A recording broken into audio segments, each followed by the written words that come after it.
ایک بار پھر سے آپ تمام دیکھنے والوں کو پروگرام میں خوش آمدید کہتے ہیں۔ آج جمعے کا دن ہے، آپ سب کو جمعے کا دن بہت بہت مبارک ہو۔ ایک بار پھر سے دعاؤں کی درخواست اور اس دعا اور اس خواہش کے ساتھ اپنے پروگرام کا آغاز کروں گی کہ رب کرے کہ ہماری یہ جو محفل ہے اور ہمارے لفظوں میں اتنی تاثیر دے کہ یہ جو محفل ہے یہ عبادت کی شکل اختیار کر جائے اور ہم بہتر طریقے سے اپنے آپ کو جو ہے وہ زندگی کی بہتر ڈگر پر چلا سکیں اور لوگوں کو جو ہے وہ چیزوں بہتر طریقے سے ان تک چیزیں جو ہے وہ پہنچائی جا سکیں۔ یہی ہمیشہ خواہش لے کر ہم اپنے جمعے کا پروگرام جو ہے وہ شروع کرتے ہیں، اور آج کا شو بہت خاص ہے، بہت اہم ہے، کیونکہ ایک بہت بڑی رات، معراج کی رات 27 رجب کے حوالے سے آج ہم جو ہے اب وہ پروگرام آپ کے لیے پیش کریں گے۔ معراج النبی صلی اللہ علیہ وسلم کا بے مثال معجزہ بیداری کے عالم میں جسم مبارک کے ساتھ 27 رجب کی شب وقوع پذیر ہوا۔ واقعہ معراج نبی کریم صلی اللہ علیہ وسلم کے بلند و اعلیٰ مرتبے کی نشاندہی کرتا ہے۔ معراج کے معنی بلندی کے ہیں۔ یہ رات اس لیے بابرکت اور عروج کی رات ہے کہ رسول کریم صلی اللہ علیہ وسلم نے آسمانوں کی سیر فرمائی اور اللہ کی تجلی سے سرفراز ہوئے۔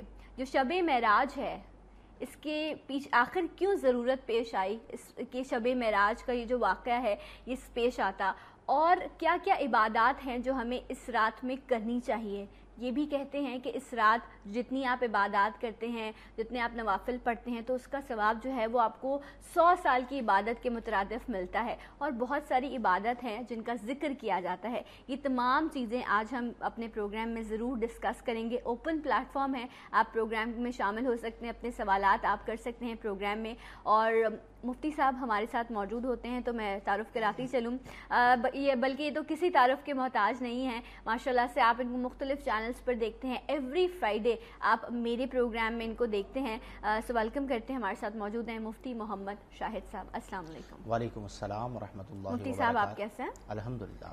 اور اس کے ساتھ ساتھ ایک اور ویل نون پرسنالٹی جو کبھی کبھی آتے رہتے ہیں سلام پاکستان میں، لیکن آپ ان کو مختلف چینلز پر دیکھتے رہتے ہیں اور حمد و ثنا کرتے ہیں، ماشاءاللہ بڑا اعزاز حاصل ہے انہیں۔ عزیشان قادری صاحب ہمارے ساتھ موجود ہیں۔ السلام علیکم۔ وعلیکم السلام۔ اور میں درخواست کروں گی مفتی صاحب کی اجازت سے کہ اب ہمارا فارمیٹ یہ ہے کہ پہلے ہم تلاوت قرآن پاک کرتے ہیں، اس کا ترجمہ اور تفسیر ہوتی ہے، اور اس کے بعد جو ہے وہ ہم اپنے ٹاپک کے حوالے سے ڈسکشن کرتے ہیں، اور اس کے بعد ہوتے ہیں آپ کے سوالات جسے ہم شامل کرتے ہیں۔ تو میں درخواست کروں گی جس طرح شب معراج کے حوالے سے آج کا ہمارا پروگرام ہے جو ہم نے آپ کے لیے تشکیل دیا ہے، تو سورہ اسراء کی جو پہلی چند آیات ہیں ان کی تلاوت فرمائیں گے ذیشان قادری صاحب۔ جی ذیشان۔ اعوذ باللہ من الشیطان الرجیم۔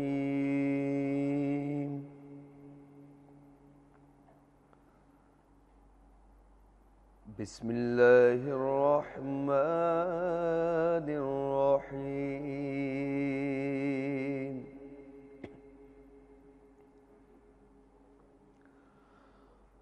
سبحان الذی اسری بعبده لیلا من المسجد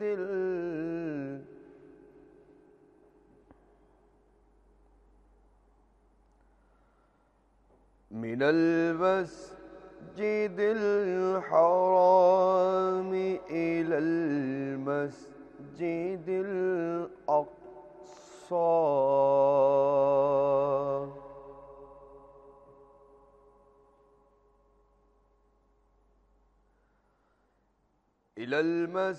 الأقصى الذي باركنا حوله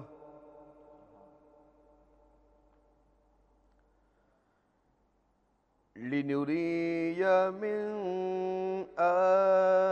آياتنا إنه هو السميع البصير۔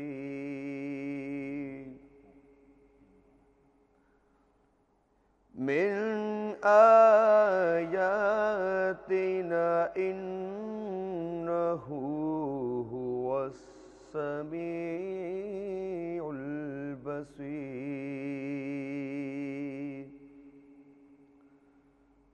بسم الله الرحمن الرحيم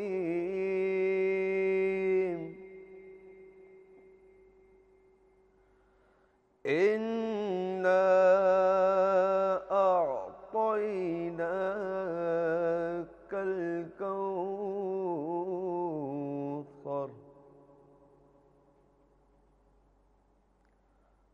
فصل لربك وانحر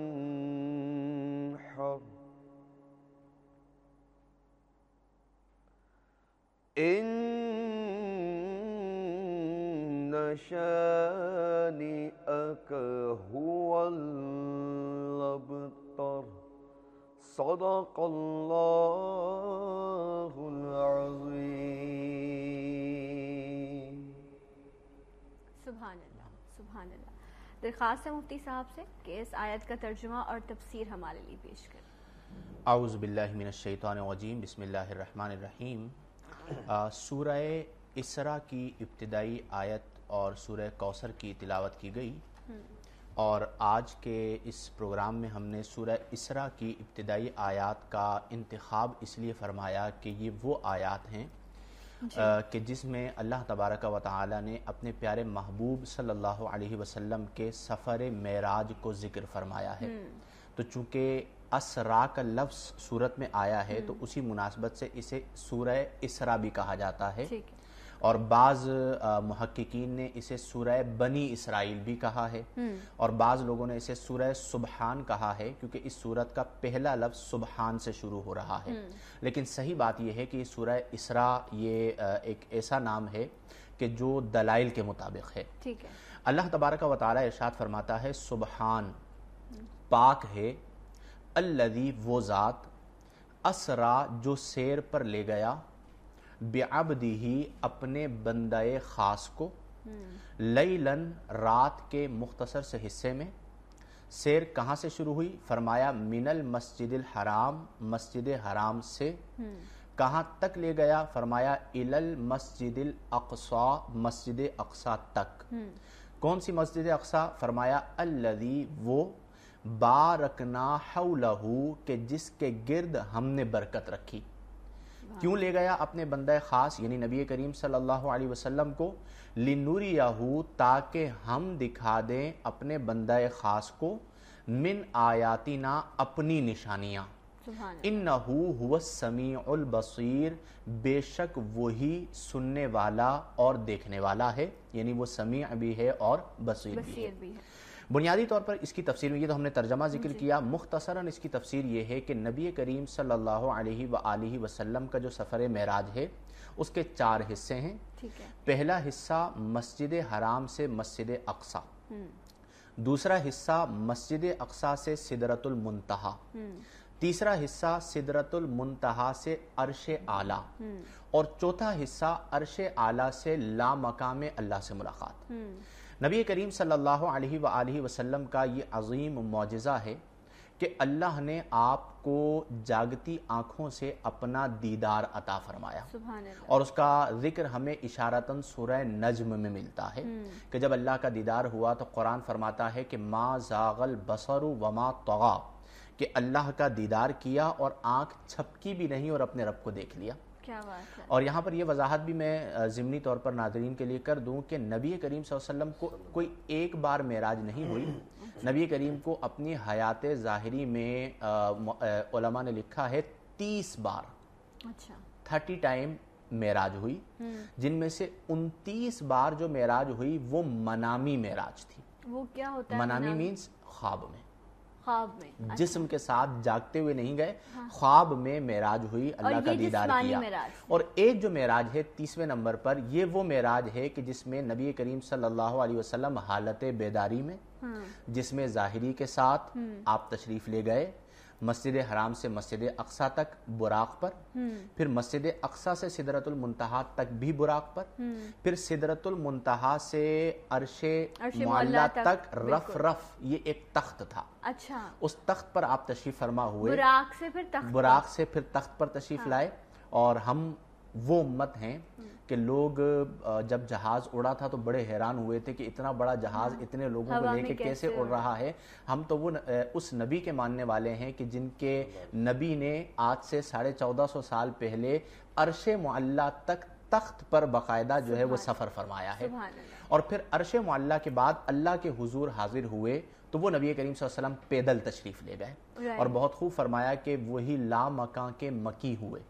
یعنی نبی کریم صلی اللہ علیہ وسلم جو ہیں وہ لا مکان کے مکی ہوئے کہ وہ جگہ لا مکان ہے اور آپ مکی ہوئے. سر عرش تخت نشی ہوئے. یہ نبی ہیں جن کے ہیں یہ مکان، وہ خدا ہے جس کا مکان نہیں. کیا بات ہے. یعنی خدا وہ ہے کہ جو مکان سے پاک ہے اور نبی وہ ہیں کہ جن کا مقام اتنا عرفہ و اعلیٰ ہے کہ اللہ کا دیدار کرتے ہیں. یہ جو آپ نے بھی خوبصورت سا شعر پیش کیا ہے، میں ذیشان قادری صاحب سے درخواست بھی کروں گی کہ اگر یہ نعت آپ کو یاد ہے تو آپ ہمارے لیے پیش کر سکیں. آپ کو یاد ہے اس کے کچھ اشعار؟ ضرور. مفتی صاحب آپ کچھ بیان کریں گے؟ میں اسے مکمل کر لوں پھر انشاءاللہ سنتے ہیں کلام. پھر ہم سنتے ہیں کلام. تو اچھا میں یہاں پہ ایک اور بات عرض کر دوں کہ حضرت موسیٰ علیہ السلام کے بارے میں قرآن میں ہے کہ موسیٰ علیہ السلام نے عرض کی تھی کہ ربی ارینی، اے میرے رب تو مجھے اپنا دیدار کروا. اللہ نے فرمایا لن ترانی، اے موسیٰ تم مجھے ہرگز نہیں دیکھ سکتے. وَلَكِنِ انظُرْ إِلَى الْجَبَلِ، لیکن آپ دیکھیے اس پہاڑ کی طرف. فَإِنِ اسْتَقَرَّ مَكَانَهُ، اگر یہ پہاڑ اپنی جگہ پر مستقر رہا، ٹھہرا رہا، فَسَوْفَ تَرَانِي، تو ان قریب تم مجھے دیکھ لو گے. قرآن یہ کہتا ہے کہ جب اللہ کی انوار و تجلیات میں سے ایک تجلی کوہ طور پر اتری تو موسیٰ کلیم اللہ علیہ السلام بے ہوش ہو گئے اور گر گئے. فَخَرَّ مُوسَىٰ صَعِقًا، موسیٰ علیہ السلام بے ہوش ہو کر زمین پر گر گئے. تو قاضی ایاز شفا شریف کے مصنف ہیں، بہت مستند حوالہ ہے.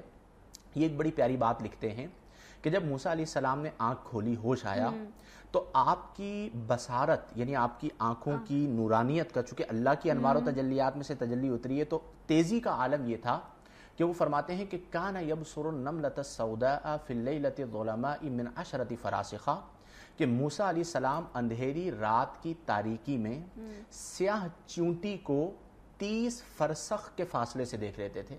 10 فرسخ کے فاصلے سے دیکھ لیتے تھے اور 10 فرسخ بنتا ہے 30 میل. Oh my God. یعنی 30 میل کے فاصلے سے حضرت موسیٰ علیہ السلام رات میں چونٹی کو دیکھ لیتے تھے.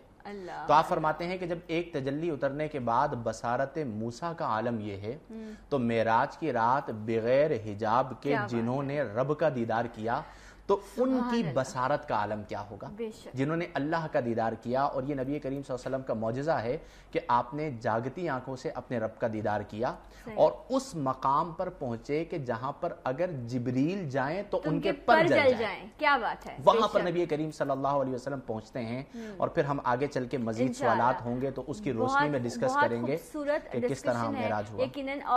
اور میں یہاں یہ ضرور کہوں گی کہ مفتی صاحب اتنی خوبصورتی سے چیزوں کو بیان کرتے نا کہ وہ چیز آپ کے ذہن میں جو ہے وہ نقش ہو جاتی ہے. اور میں بہت خواہش کروں گی کہ اگر آپ کے گھر میں آپ کے بچے یا آپ لوگ موجود ہیں تو ضرور آج اس پروگرام کو فالو کیجئے. اس لیے نہیں کہ یہ میرا پروگرام ہے، اس لیے کہ ہمیں اس وقت تعلیم کی بہت ضرورت ہے. بہت ساری ایسی خوبصورت چیزیں ہیں جو ہم نہیں جانتے، جس سے ہم لا علم ہیں، جسے ہمیں جاننے کی ضرورت ہے. اور ابھی ہمیں بریک لینا ہے. اوکے سو میں پہلے کلام، ٹائم ہے ہمارے پاس؟ اوکے میں ذیشان صاحب آپ سے درخواست کروں گی کہ آپ کلام پیش کیجئے. آپ کے کلام سے ہی ہم بریک پر چلے جائیں گے. جی ذیشان صاحب. بلغ العلا بکمالہ کشف الدجا بجمالہ حسن جمیع خصالہ صلوا علیہ وآلہ. سر لامکان سے طلب ہوئی سوئے مرتہا وہ چلے نبی. میرے حضور کا ہے اوج پانا، میرے حضور کا ہے اوج پانا، میرے حضور کا ہے عرش جانا، میرے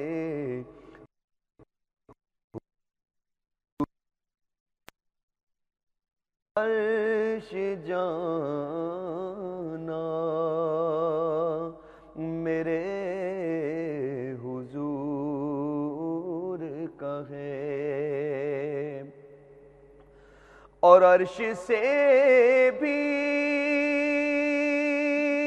پرے وہ ہو آئے، عرش سے بھی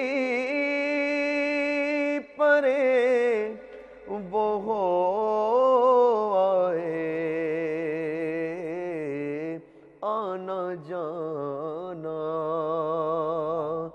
میرے حضور کا ہے، آنا جانا میرے حضور کا ہے،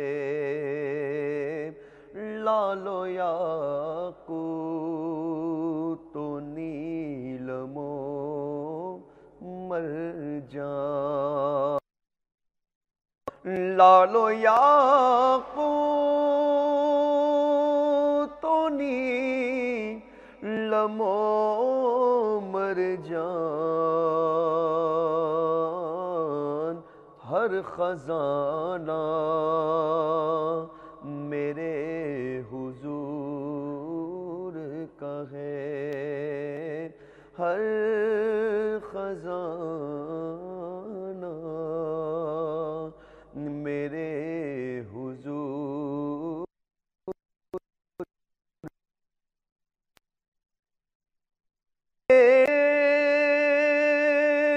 مدینہ گھومائے،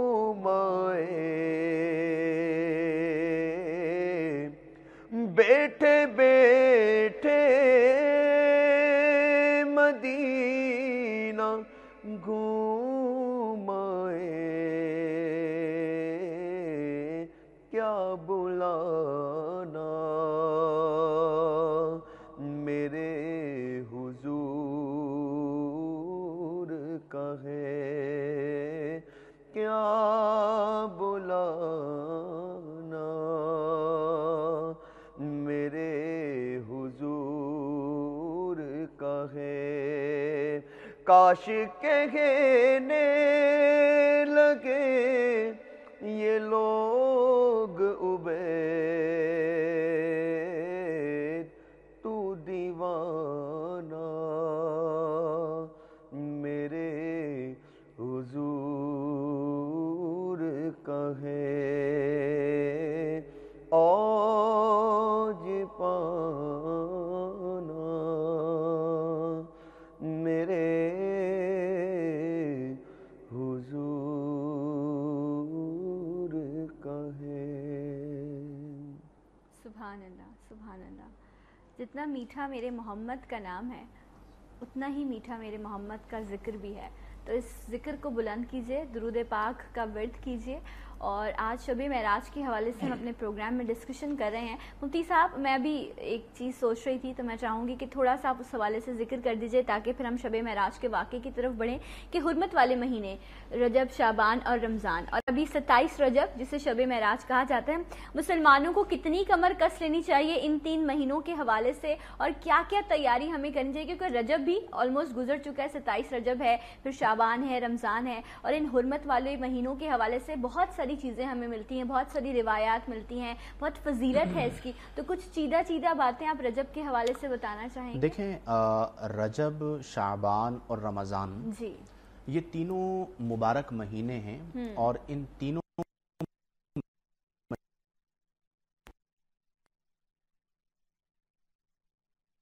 شعبان میں 15ویں شب شب براءت ہے، جی، اور رمضان میں شب قدر ہے، جو ماہ رمضان کے آخری عشرے کی طاق راتوں میں سے کوئی ایک رات ہے۔ اور تینوں کی مثال یوں ہے کہ جب آپ فصل کاٹنے کا ارادہ کرتے ہیں تو پہلا اسٹیپ ہوتا ہے بیج بونا، اچھا، دوسرا اسٹیپ ہوتا ہے اسے پراپر طریقہ کار سے پانی دینا، اور جب وہ فصل تیار ہو جائے تو پھر اسے کاٹا جاتا ہے۔ تو فرمایا جاتا ہے ان 3 مہینوں کے حوالے سے کہ رجب بیج بونے کا مہینہ ہے، شعبان اسے پانی دینے کا مہینہ ہے، ٹھیک ہے، اور رمضان فصل کو کاٹنے کا مہینہ سبحان ہے، اللہ۔ کیونکہ اس میں نیکیوں کا بھاؤ بھی بڑھ جاتا ہے بے شک۔ اور ثواب زیادہ دیا جاتا ہے، نوافل کا ثواب حتیٰ کہ فرائض کے برابر دیا جاتا ہے۔ اللہ۔ اب اگر ہم اس رات کے حوالے سے گفتگو کریں، چونکہ اس رات کی وجہ سے بھی اس مہینے کی ایک اپنی فضیلت اور برکت بے ہے شک، کہ اللہ نے اپنے محبوب کو اپنے دیدار کا شرف عطا فرمایا۔ تو آپ دیکھیں، ہم جب معراج کی بات کرتے ہیں تو ہم یوں کہتے ہیں کہ جی نبی کریم صلی اللہ علیہ وسلم کی معراج ہے کہ آپ آسمانوں پر گئے، آپ کی معراج ہے کہ آپ نے انبیاء کی امامت کی مسجد اقصی میں، آپ کی معراج ہے کہ آپ عرش تک گئے۔ تو اسے اہل محبت یوں کہتے ہیں کہ رسول اللہ صلی اللہ علیہ وسلم نے انبیاء کی امامت کی، جی، یہ انبیاء کی معراج ہے کیا بات ہے کہ وہ رسول اللہ کی اقتداء میں نماز پڑھ رہے ابتدا ہیں۔ میں نماز رسول اللہ صلی اللہ علیہ وسلم آسمانوں میں گئے تو یہ رسول اللہ کی معراج نہیں، آسمانوں کی معراج ان ہے ملائکہ کہ کی، رسول اللہ بالکل۔ صلی اللہ علیہ وسلم کے قدموں تلے آسمان آ گئے۔ رسول اللہ صلی اللہ علیہ وسلم سدرہ پر پہنچے تو یہ رسول اللہ کی معراج نہیں، سدرہ کی معراج ہے کہ اللہ کا محبوب وہاں پر آیا ہے۔ رسول اللہ صلی اللہ علیہ وسلم عرش تک شرف عطا فرمایا، اور جب اللہ کی بارگاہ میں رسول اللہ صلی اللہ علیہ وسلم حاضر ہوئے تو اب رسول اللہ کی معراج ہے کہ آپ اللہ کا دیدار کر رہے ہیں۔ اور کس طرح دیدار کر رہے ہیں کہ ما زاغ البصر وما طغى، کہ آنکھ چھپکتی بھی نہیں۔ اور میں یہاں پر یہ بھی عرض کر دوں کہ جس رات یعنی رجب کی 27ویں رات جو رسول اللہ صلی اللہ علیہ وسلم کو معراج نصیب ہوئی، اس کی وجہ کیا تھی؟ اس کی وجہ یہ تھی کہ رسول اللہ صلی اللہ علیہ وسلم نے دن بھر تبلیغ کی، اور یہ اعلان نبوت کا 11واں سال تھا۔ اچھا، اور تقریباً 51 پر کہتے ہیں ان کی عمر تھی۔ جی ہاں بالکل، یعنی نبی کریم صلی اللہ علیہ وسلم کی کل 63 سال عمر ہے۔ جی، اعلان نبوت ہوا 40 سال کی عمر میں۔ نبوت کے اعلان کے بعد کی زندگی ہے 23 سالہ، اور 23 کے درمیان کا جو عدد آتا ہے وہ 11 ہے، اور معراج جو نصیب ہوئی وہ درمیان میں یعنی 11ویں سال ہوئی، 51۔ جی ہاں 51 نبی کریم صلی اللہ علیہ وسلم کی عمر مبارک تھی، تو نبوت کے اعلان کا 11واں سال ہو گیا۔ اور نبی کریم صلی اللہ علیہ وسلم چونکہ اس دن رنجیدہ تھے، اور رنجیدہ اس لیے تھے کہ کسی نے اسلام قبول نہیں کیا، تو جب بندہ رنجیدہ ہوتا ہے تو سیر پر جاتا ہے۔ اب رسول چونکہ اللہ کے محبوب ہیں اور وہ رنجیدہ ہیں، تو اللہ تبارک و تعالی نے جبریل سے فرمایا کہ جبریل میرا محبوب رنجیدہ ہے، جاؤ اور جا کر میرے محبوب کو میری بارگاہ میں لے آؤ۔ کیا بات، جنت کو کہہ دو کہ وہ سنور جائے، فرشتوں کو کہہ دو کہ صف آرا ہو جائیں اور تیاریاں کر لیں، میرے محبوب آ رہے ہیں۔ والا حضرت فاضل بریلوی رحمہ اللہ نے بہت خوب فرمایا کہ وہ سرور کشور رسالت جو عرش پر جلوگر ہوئے تھے، نئے نرالے طرب کے ساما عرب کے مہمان کے لیے تھے۔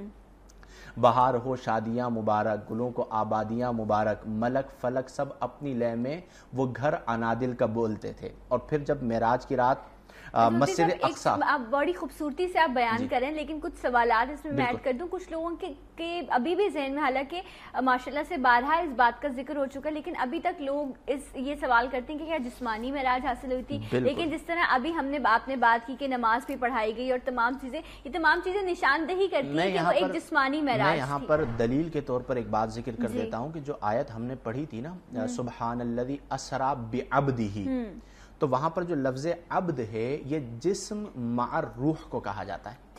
اگر یہ روحانی معراج ہوتی تو پھر معاذ اللہ یوں ہونا چاہیے تھا، یعنی فور ایگزامپل ہم کہہ رہے ہیں کہ سبحان الذی اسری بروح عبدہ، اپنے بندے کی روح کو لے گیا، اور ایسا نہیں تھا، جسمانی معراج تھی، اور اس پر جمہور کا اتفاق ہے۔ اور اگر یہ خواب کی بات ہوتی تو آپ مجھے بتائیے ابو جہل انکار کرتا؟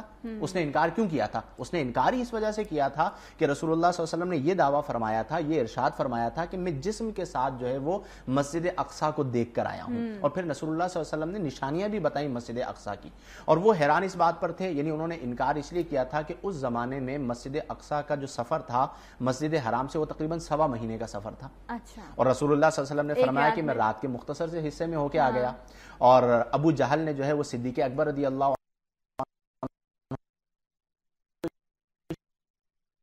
اقصی تک ہو کے آیا، تو کیا ایسا ہو سکتا ہے؟ صدیق اکبر نے فرمایا نہیں ہو سکتا. کہا تو آپ کے دوست یہ کہتے ہیں. فرمایا اگر میرے دوست، میرے آقا، میرے سرتاج یہ فرماتے ہیں تو سچ فرماتے ہیں.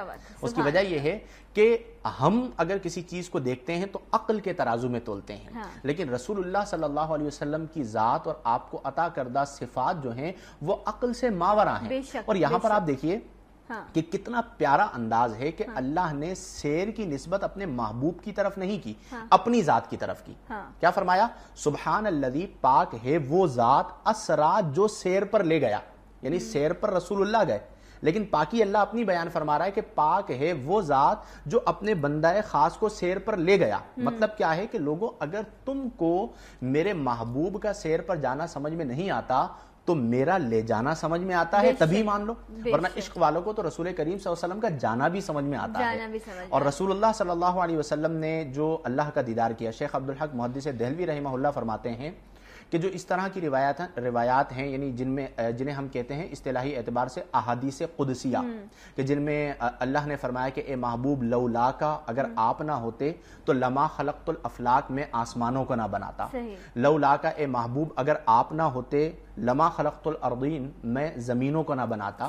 اگر آپ نہ ہوتے اپنے رب ہونے کو ظاہر نہ کرتا. تو شیخ عبدالحق محدث دہلوی فرماتے ہیں کہ یہ باتیں رسول اللہ صلی اللہ علیہ وسلم سے اللہ نے معراج کی رات ارشاد فرمائی. رائٹ. اچھا، وقت بھی کم ہے اور اتنی خوبصورت گفتگو ہو رہی ہے کہ میں چاہتی ہوں کہ شاید ہمیں اور وقت مل سکتا ہے اور ہم جان سکتے ہیں. مفتی صاحب، میں چاہتی ہوں کہ آپ اس جو واقعہ ہے اس کو بیان کریں، اور میں یہ بھی جاننا چاہتی ہوں کہ نبی کریم صلی اللہ علیہ وسلم اور اللہ کے درمیان جو گفتگو ہوئی وہ کیا تھی. آپ کا بلاوا آیا اور اس کے بعد پھر آپ کو لے جایا گیا. اس کا مختصر بیان یہ ہے کہ رسول اللہ صلی اللہ علیہ وسلم حضرت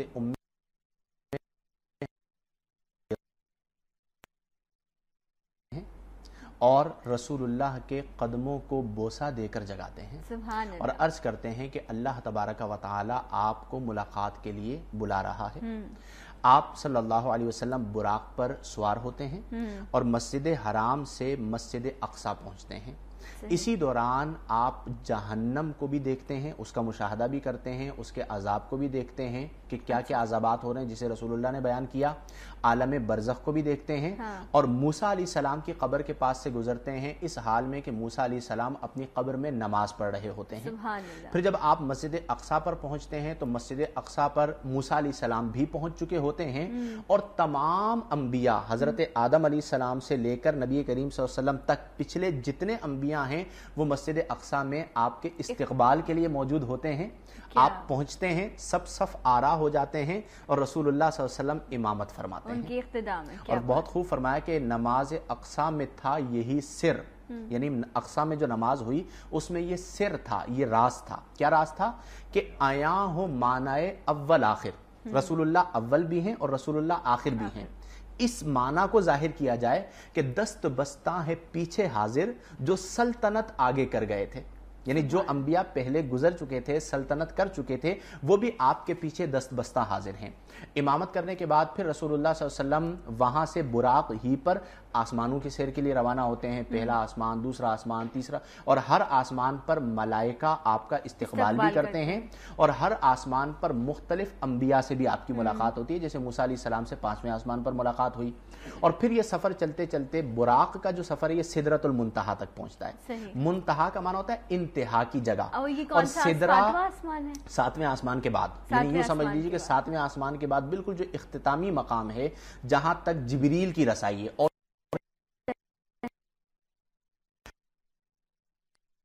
جبریل امین علیہ السلام ٹھہرے ہوئے ہوتے ہیں، اللہ کے حکم کو لیتے ہیں اور دنیا میں آ کے انبیاء کرام تک پہنچایا کرتے تھے.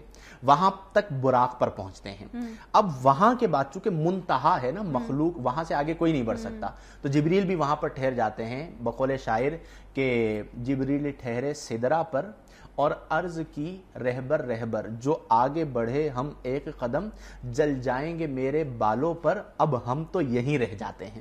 یعنی آقا اب ہم آگے نہیں جا سکتے. پھر رسول اللہ صلی اللہ علیہ وسلم سدرہ سے عرش تک رف رف پر روانہ ہوتے ہیں. رف رف ایک تخت ہے, جی ہاں, نورانی تخت ہے, اس پر رسول اللہ صلی اللہ علیہ وسلم تشریف فرما ہو کر عرش الہی تک جاتے ہیں, اور پھر وہاں سے لامکان اللہ تبارک و تعالیٰ کی بارگاہ میں پیدل, وہاں پر پھر براق بھی نہیں ہے اور رف رف بھی نہیں ہے, پھر وہاں پر اللہ کے حضور حاضری دیتے ہیں. اور قرآن یہ بیان فرماتا ہے کہ ثم دنا فتدلا, قریب ہوئے اور قریب ہوئے, فکان قاب قوسین او ادنا, گویا کہ دو کمانوں کا فاصلہ رہ گیا. ما زاغ البصر وما طغى, آنکھ چھپکتی بھی نہیں اور اللہ تبارک و تعالیٰ کا دیدار کر لیتے. کیا بات ہے, کیا منظر ہوگا وہ, اور کیا گفتگو ہوئی ہوگی, یہ میں جاننا چاہتی ہوں. اب اس کی اور بھی تفاصیل ہیں, یہ میں نے ایک سمرائز کر کے پورا واقعہ ذکر کر دیا. بڑا خوبصورتی سے سمرائز کیا ہے اسے, کیونکہ وقت کی کمی ہوتی ہے اور ہمیں چیزوں کو جاننا ہوتا ہے. سو میں ایک بریک لوں گی اور بریک کے بعد پھر ہم اس گفتگو کے بارے میں جانیں گے, لیکن اس سے پہلے اتنی خوبصورت خوشبودار باتیں ہیں, تو ذیشان صاحب آپ بھی کوئی خوبصورت سا کلام ہمارے لیے پیش کر دیں. ہر کلام ہی خوبصورت ہے, خوشبودار ہے, جو بھی آپ پیش کریں گے ہمارے لیے. نوری محفل پہ چادر تنی نور کی, نور پھیلا ہوا آج کی رات ہے, چاندنی میں ڈوبے ہوئے دو جہاں کو, آپ کے آستانے کی کیا بات ہے. ایک گھر جو ملے شہر سرکار میں, ایک گھر جو ملے شہر سرکار میں, پھر تو ایسے ٹھکانے کی کیا بات ہے, پھر تو ایسے ٹھکانے کی کیا بات ہے. وقت آخر بھی ہو وہ بھی ہو سامنے, وقت آخر بھی ہو وہ بھی ہو سامنے, اے قضا تیرے آنے کی کیا بات ہے, اے قضا تیرے آنے کی کیا بات ہے. کرم کے آشیانے کی کیا بات ہے, آپ کے آستانے کی کیا بات ہے. سبحان اللہ, سبحان اللہ. حضرت سلمان فارسی رضی اللہ تعالیٰ عنہ کا قول مبارک ہے کہ نبی کریم صلی اللہ علیہ وسلم نے ارشاد فرمایا, جو شخص شب معراج کی رات میں عبادت کرے گا اور اگلے دن کا روزہ رکھے گا تو اللہ تعالیٰ اس شخص کے نامہ اعمال میں 100 برس کی عبادت اور 100 برس کے روزوں کا ثواب لکھے گا. ماشاءاللہ اس حوالے سے جو ہے ہمیں کافی ساری چیزیں ملتی ہیں. مفتی صاحب, شب معراج کے حوالے سے آپ نے مختصراً اس کی سمری جو ہے ہمارے سامنے پیش کی. نبی کریم صلی اللہ علیہ وسلم اور جب رب کی ملاقات ہوئی, وہ تو منظر ہی خوبصورت ہے, اور اس میں جو ایک جو مین بات جو سنی جاتی ہے یا جو چیز ہوئی وہ تھی نماز کے حوالے سے, شب معراج اور نماز. اور کہتے ہیں 50 نمازوں کا حکم دیا گیا تھا, اور اس کے بعد جو ہے اس کو کٹ کروا کے آخر میں ہمارے پاس 5 نمازیں جو الحمدللہ ہم پر فرض کی گئی. تو اس حوالے سے بیان کیجیے گا. دیکھیں, یہ بھی ایک بڑا یوں کہہ لیجئے کہ ایمان افروز ایک گوشہ ہے معراج کا, کہ رسول اللہ صلی اللہ علیہ وسلم اللہ کی بارگاہ میں جاتے ہیں اور اللہ تبارک و تعالیٰ فرماتا ہے کہ محبوب میں آپ کو کس نام سے مخاطب کروں. تو مختلف القاب ہیں, محبوب خدا بھی ہیں, قرآن میں یا ایھا المزمل بھی کہا گیا, یا ایھا المدثر بھی کہا گیا, حبیب بھی کہا گیا, رسول بھی کہا گیا. تو رسول اللہ نے عرض کی کہ مولا تو آج جو میری تیری طرف نسبت عبودیت ہے کہ تو میرا معبود ہے, میں تیرا عبد ہوں, تو مجھے اس نسبت سے مخاطب فرما. تو قرآن میں بھی ہے نا, بے عبدی ہی, ہم یہ کہتے ہیں کہ ہم اللہ کے بندے ہیں. رسول اللہ وہ بندے ہیں کہ جن کے بارے میں اللہ فرماتا ہے یہ میرا بندہ خاص ہے. کیا بات ہے. پھر رسول اللہ صلی اللہ علیہ وسلم کو 50 نمازیں آپ کی امت کے لیے بطور تحفہ عطا فرمائی گئی, اور جب آپ وہ نمازیں لے کر 5ویں آسمان تک آئے تو واپسی پر پھر آپ کی انبیاء سے ملاقات ہوئی. تو جب حضرت موسیٰ سے ملاقات ہوئی تو انہوں نے کہا کہ یہ بہت زیادہ ہیں, کیونکہ مجھے اپنی امت کا یہ ایکسپیرینس ہے کہ ان پر جب چیزیں لازم کی جاتی تھی تو وہ نہیں کر پاتے تھے, تو آپ کی امت 50 نمازیں نہیں پڑھ سکے گی. صحیح. اور آپ سوچئے آج کہ 5 ہیں, اگر 50 ہوتی تو کیا ہوتا, اور واقعتاً ہم 5 بھی نہیں پڑھ پاتے. تو پھر ان کے کہنے پر رسول اللہ صلی اللہ علیہ وسلم اللہ کی بارگاہ میں واپس گئے. دوبارہ گئے واپس؟ 1 بار گئے, 2 بار گئے, 3 بار, 4 بار, 5 بار, 6 بار, 7 بار, 8 بار, 9 بار گئے. اچھا, یہ ہر بار موسیٰ سے ان کی ملاقات موسیٰ علیہ السلام تک آتے تھے کہ کم آپ جاتے تھے, اللہ فرماتا تھا 5 نمازیں کم, 45 ہو گئی. پھر آئے, انہوں نے کہا یہ بھی زیادہ ہے, پھر کم کروائیے. تو 9 بار رسول اللہ صلی اللہ علیہ وسلم اللہ کی بارگاہ میں گئے, اور 9 بار 5 کم ہوئی تو 50 میں سے 5 بچ گئے. لیکن لا تبدیل لکلمات اللہ, اللہ کے کلمات میں کوئی تبدیلی نہیں ہے. اللہ نے فرمایا کہ محبوب ہم نے 50 عطا فرمائی ہیں, ہم آپ کی امت کو یہ تحفہ دے رہے ہیں کہ وہ نمازیں تو 5 پڑھیں گے, لیکن ہم ثواب 50 نمازوں کا عطا کریں گے.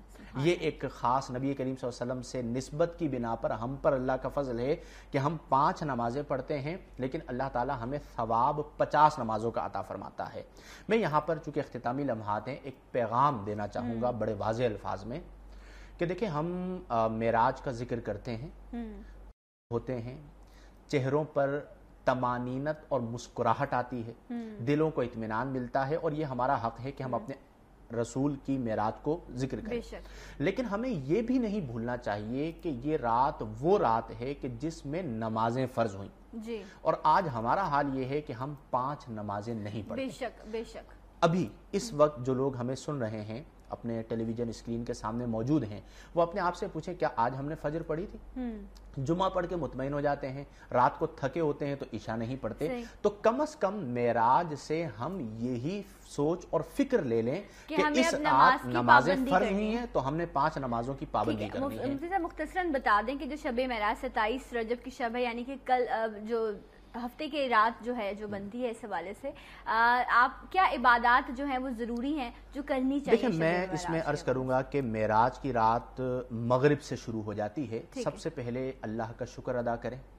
معراج کی رات مغرب کی نماز کے بعد نبی کریم صلی اللہ علیہ وسلم کی ثنا خوانی کے حوالے سے خاص اہتمام کریں. عشاء کی نماز ادا کریں اور فجر کی نماز ادا کریں, کیونکہ فرائض تو پابندی سے لازم ہیں. پھر اس کے علاوہ ہمارے یہاں مختلف مقامات پر محافل کا اہتمام ہوتا ہے, مختلف چینلز پر بھی محافل کا اہتمام ہوتا ہے, اس میں ہمارے بہن بھائی شرکت کرتے ہیں, یہ بھی بہت اچھا عمل ہے. لیکن میں یہ کہوں گا کہ اس کے ساتھ ساتھ تھوڑا سا حصہ نکال کر ایک کونے میں جا کر اپنے رب سے دعا ضرور مانگیں. بعض اوقات ہم محفل میں شرکت کر رہے ہوتے ہیں تو ہم دعا کی طرف نہیں جاتے, لیکن کئی ایسے مقامات ہیں کہ جہاں پر دعا کا بھی اہتمام ہوتا ہے. یہ عبادت کا مغز ہے, جب تک آپ دعا نہیں کریں گے اجتماعی یعنی دعا ہوتی ہے, اس میں بھی شرکت کریں. لیکن ایک جو ذوق بعض اوقات انفرادی عبادت میں ملتا ہے وہ اجتماعی میں بھی نہیں ملتا, وہ بھی ٹھیک ہے, ہم اس پر بالکل کوئی اعتراض یا کوئی تنقید نہیں کر رہے. لیکن بعض اوقات اس طرح کی چیزوں میں ہم نے دیکھا ہے کہ ہم اسے انٹرٹین کر رہے ہوتے ہیں, اور جو روح ہے عبادت کی اس سے دور ہو جاتے ہیں. اور یہ میں اس پہ تھوڑی سی یہ بات کہہ دوں کہ یہ ہر کوئی اپنے دل سے پوچھے کہ میں یہ کیوں کر رہا ہوں. تو اگر اسے یہ لگے کہ ہاں میں اپنے گھر میں ہی ایک کونے میں مصلی بچھا کر اپنے رب سے کچھ مانگوں, 2 اشک بہاؤں, اس میں زیادہ مزہ ہے, تو وہ بھی ضرور کریں. بالکل. اور میں نے پڑھا تھا ایک جگہ کہ کہیں لکھا تھا, آپ کو کیسے پتا چلے گا کہ آپ کی نماز قبول ہوگی, کہ اگر آپ کا اگلی نماز پڑھنے کو دل کرتا ہے تو اس کا مطلب ہے کہ آپ کی نماز کو قبولیت حاصل ہے. یہ اسی دل اور اسی محبت کے ساتھ نماز پڑھا کیجئے. ہمارے فارمیٹ کے مطابق کہ اب ہم آپ کے لیے ایک وظیفہ پیش کرتے ہیں کہ لوگوں کے بہت سارے مسائل ہیں, جس طرح پچھلی بار ہم نے آپ کے لیے پیش کیا تھا کہ گھریلو ناچاکی کو ختم کرنے کے لیے مفتی صاحب نے اجازت دی تھی کہ تمام لوگ اس وظیفے کو پڑھ سکتے ہیں. کیا وظیفہ فرائیڈے کو وہ یہ تھا کہ آپ گھریلو ناچاکی کو کیسے ختم کر سکتے ہیں. اور آج ایک اور بڑا مسئلہ جس پہ مفتی صاحب کہتے ہیں یہ مسئلہ کشمیر سے بھی بڑا مسئلہ ہے, اور وہ ہے اکثر گھروں میں میاں بیوی کے آپس میں تعلقات بہتر نہیں ہوتے, لڑائی جھگڑے ہوتے ہیں. تو میاں بیوی جو ہیں ان میں جو ناچاکی ہے اسے کیسے ختم کیا جائے, وہ آپ وظیفے کے ذریعے ختم کر سکتے ہیں, اور اس کا کیا وظیفہ ہے یہ مفتی صاحب آپ کو بتائیں گے. جی مفتی صاحب. بالکل. یہ جو ہمارا سلسلہ ہے کہ ہم ایک وظیفہ ہر جمعۃ المبارک آپ تمام ناظرین ناظرین کے لیے پیش کرتے ہیں اور اجازت دیتے ہیں کہ آپ یہ وظیفہ کر سکتے ہیں اور سب کے لیے اجازت ہے۔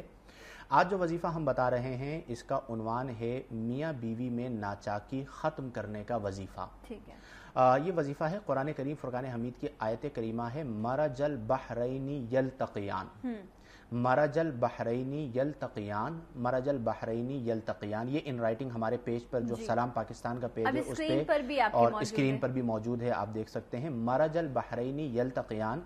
یہ آیت کریمہ 70 مرتبہ 70 ٹائم پانی پر دم کر کے شوہر کو بھی پلا دیں اگر بہنیں یہ عمل کر رہی ہیں اور خود بھی پی لیں، تو انشاءاللہ الجلیل دونوں کے درمیان یعنی شوہر اور بیوی کے درمیان محبت پیدا ہوگی، اختلاف ختم ہوں گے۔ اور ہر وظیفے کے آخر میں نے یہ لکھا ہوا ہوتا ہے کہ اول و آخر 11 مرتبہ درود پاک پڑھ لیں۔ تو انشاءاللہ الجلیل جب یہ وظیفہ کریں گے، کیونکہ ہمارے یہ ایک بڑا المیہ ہے، یہ جب تک امن قائم نہ ہو تب تک کرتے رہیں، اور اگر مستقل کریں تو بہت اچھی بات ہے۔ اور کم از کم وظیفہ کوئی بھی جو میں بتا رہا ہوتا ہوں وہ 21 ڈیز کا ہوتا ہے، یعنی 21 دن تک آپ کو کرنا ہوتا ہے۔ اور یہ ہمارے ہاں چونکہ ایک المیہ ہوتا ہے کہ شوہر یہ چاہتا ہے کہ میں بیوی کو باندی بنا کے رکھوں اور بیوی یہ چاہتی ہے کہ میں شوہر کو نوکر بنا کے رکھوں، تو دونوں لڑتے رہتے ہیں اور بہت سارے اختلافات ہو جاتے ہیں۔ تو یہ قرآنی وظائف ہوتے ہیں جو ہمارے اسلاف سے منقول ہیں۔ انشاءاللہ الجلیل آپ یہ کریں گے تو اللہ تبارک و تعالی برکت بھی عطا فرمائے گا اور اختلاف بھی ختم ہوں گے اور گھر کی جو زندگی ہے وہ انشاءاللہ بہتر ہو جائے گی۔ جناب، اور وقت بہت مختصراً ہے، میں لوں گی آپ لوگوں سے اجازت اس دعا کے ساتھ کہ رب ہمیں توفیق دے کہ ہم اپنی زندگی میں بہتر چیزیں جو ہے وہ کر سکیں، اور درخواست ہے میری کہ مفتی صاحب سے دعا پیش کریں اور اس کے بعد ذیشان قادری صاحب آپ کے لیے دعا پیش کریں گے، اور میں لوں گی آپ سے اجازت۔ اللہ حافظ۔ جی مفتی صاحب۔ الحمدللہ رب العالمین والصلاة والسلام علی سید الانبیاء والمرسلین۔ اللهم ربنا آتنا في الدنيا حسنة وفي الآخرة حسنة وقنا عذاب النار وقنا عذاب القبر وقنا عذاب الحشر وقنا عذاب السقر وقنا حساب الميزان۔ یا الہ العالمین، ہمارے والدین کی، ہمارے گھر والوں کی اور کل امت مسلمہ کی مغفرت فرما۔ یا الہ العالمین، تمام مسلمانوں کی پریشانیوں کو دور فرما۔ یا الہ العالمین، دکھیوں کے دکھوں کو دور فرما، تنگ دستوں کو فراخ دستی عطا فرما۔ مولا کریم، قرض داروں کو قرضوں سے خلاصی عطا فرما۔ جو ہمارے بھائی بہنیں بے روزگار ہیں انہیں حلال آسان روزگار عطا فرما۔ مولا کریم، جو بیمار ہیں انہیں صحت کلی عطا فرما۔ ہم تمام کو ذہنی اور قلبی سکون کی دولت عطا فرما۔ یا الہ العالمین، قیام، رکوع اور سجود کی لذتوں سے بہرمند فرما، ذہنی اور قلبی سکون کی دولت عطا فرما۔ اس وقت دنیا جہان میں جہاں کہیں مختلف ممالک میں یا پاکستان کے مختلف شہروں میں مختلف گوٹھوں میں جو لوگ ہمارے ساتھ اس وقت دعا میں شریک ہیں، مولا کریم ان کے جو دکھ ہیں، ان کی جو تکالیف ہیں، ان کی جو پریشانیاں ہیں تو بہتر جانتا ہے، تمام کی پریشانیوں کو آسانیوں سے تبدیل فرما۔ یا الہ العالمین، ہمارے ملک پاکستان کو استحکام و دوام عطا فرما، اندرونی بیرونی سازشوں سے محفوظ فرما، ملک پاکستان کو شریعت و سنت کا گہوارہ بنا، ملک پاکستان کے جملہ مکینوں کو شریعت و سنت کا پابند بنا۔ یا الہ العالمین، ہم تمام اور تمام مسلمانوں کے ایمان، جان، مال، عزت و آبرو کی حفاظت فرما۔ تمام لوگ جو ہمارے ساتھ دعا میں شریک ہیں، تمام کی دلی نکوجائز دعاؤں کو، تمناؤں کو، التجاؤں کو، آرزوؤں کو اپنی بارگاہ اقدس میں درجۂ قبولیت عطا فرما۔ آمین بجاہ النبی الامین۔ ربنا تقبل منا انك انت السميع العليم وتب علينا انك انت التواب الرحيم وصلى الله تعالى على خير خلقه وزينة عرشه وقاسم رزقه سيدنا ومولانا محمد صلى الله عليه وسلم برحمتك يا ارحم الراحمين۔ یا الہی ہر جگہ تیری عطا کا ساتھ ہو، جب پڑے مشکل شہ مشکل کشا کا ساتھ ہو۔ یا الہی بھول جاؤں نزع کی تکلیف کو، یا الہی بھول جاؤں نزع کی تکلیف کو، شادی دیدار حسن مصطفیٰ کا ساتھ ہو، شادی دیدار حسن مصطفیٰ کا ساتھ ہو۔ یا الہی گرمی محشر سے جب بڑھ کے بدن، یا الہی گرمی محشر سے جب بڑھ کے بدن، دامن محبوب کی